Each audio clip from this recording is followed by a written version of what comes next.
तो हम यूकेपीसीएस का ज्योग्राफी का यूनिट नंबर 2 कर रहे हैं और इसके अंदर ये लेक्चर नंबर 4 होगा। तो और मैं सिलेबस बता देता हूँ आपको जल्दी से। तो सिलेबस के अंदर हम कर रहे हैं earth and the solar system, तो हम ये अभी कवर कर रहे हैं। तो इसके अंदर हम ना मार्स तक पढ़ लिया था, अब हम नेक्स्ट पढ़ेंगे जुपिटर। ठीक है, बहुत ही क्रिप्स मैंने करके यहाँ पर ये जो बनाया सिलेबस और जो क्वेश्चन है किस टाइप के क्वेश्चन आते हैं, इसी में से क्वेश्चन आते रहते हैं। बस यहाँ पर बहुत बड़ा नहीं करा है कि बहुत ही 5-5 6-6 पेज में चीज़ों को बता समझाने के लिए मैं छोटी क्लिप्स करके। लार्जेस्ट है फास्टेस्ट रोटेटिंग प्लेनेट्स मैंने आपको बताया था, और इसकी ये 4 सैटेलाइट्स हैं। देखिए, आपसे पूछा जा सकता है ऐसे क्वेश्चन की which of the following is not the satellite of the Jupiter, ऐसे पूछा जा सकता है।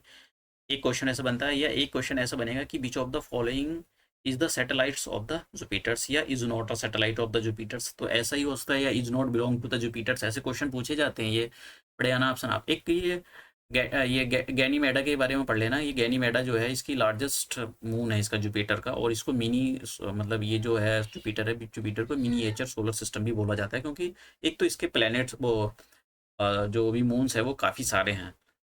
जुपिटर्स की जो जुपिटर्स की जो रिंग्स हैं, जुपिटर्स के चारों तरफ रिंग्स होती हैं। तो ये वोएजर 1 जब 1979 में भेजा गया था, तब इसकी रिंग्स के बारे में पता लगा था। और इनको जो रिंग्स है वो जोबियन रिंग बोला जाता है। जुपिटर का मतलब होता है जोबियन से रिलेटेड चीज़ें।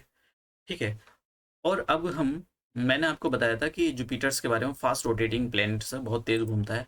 दूसरा आता है सैटर्न। सैटर्न सेकंड लार्जेस्ट है, और टाइटन इसकी सबसे बड़ी लार्जेस्ट सैटेलाइट है। इसको जो सैटर्न है, सैटर्न को बोला जाता है globe of the gases and Galaxy like planets, इसको ये भी बोला जाता है। और ये जो सैटर्न्स है, सैटर्न्स अपनी रिंग्स के लिए बहुत ही फेमस है। आपने देखा होगा सैटर्न्स की रिंग्स अगर आप देखोगे, इसके चारों तरफ बड़ी सुंदर सी रिंग्स दिखाई देती हैं, बहुत ही यूनिक है ये।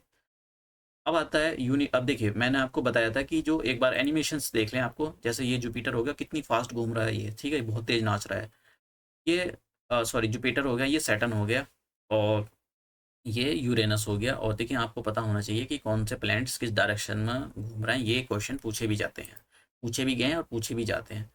यूरेनस के बारे में बात करते हूँ तो सबसे पहले जो यूरेनस था, इसकी विलियम हर्शेल ने डिस्कवरी की थी। और ये जो यूरेनस होता है, ये आइस जायंट प्लैनेट्स, मतलब इस यहाँ पर आइस मिलती है। ठीक है, मतलब क्योंकि देखो सिंपल से लॉजिक है, ये अर्थ जो मून है, मून से बहुत दूर है, तो मून से वहाँ पर उसकी सन की रेस पहुँचते पहुँचते मतलब इतनी इंटेंसिटी नहीं होती है उनकी रेस में। तो ये जो प्लैनेट्स होते हैं यहाँ पर जो है बर्फ, मतलब जो आइस है, आइस कवर्ड चीज़ें मिलती हैं। अभी हम एस्ट्रॉइड देखेंगे तो उसमें भी पढ़ेंगे। फिर उसके बाद में आता है हमारा यूरेनस हो गया।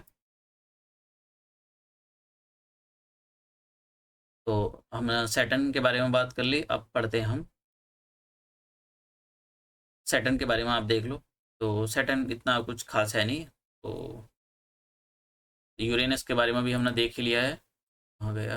हाँ, सैटर्न के बारे में देख लिया हमने, यूरेनस के बारे में देख लिया, और ठीक है। नेक्स्ट आता है हमारे पास Neptune. Neptune is the farthest planet. देखिए, सबसे दूर का प्लेनेट, सबसे दूर है ये नेपच्यून।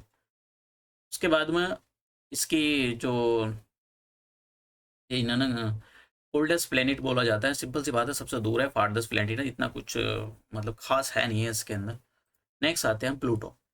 प्लूटो के बारे में जो आपसे क्वेश्चन पूछा जा सकता है कि क्या प्लूटो को अब नाइन्थ प्लेनेट जो है हमारा वो कंसीडर किया जाता है या नहीं किया जाता। देखिए, प्लूटो को पहले प्लैनेट्स की कैटेगरी में रखा गया था, लेकिन प्लूटो बहुत सारी कंडीशंस ऐसी थी जिनको फुलफिल नहीं कर पा रहा था, तो इसलिए इसको हटा दिया है।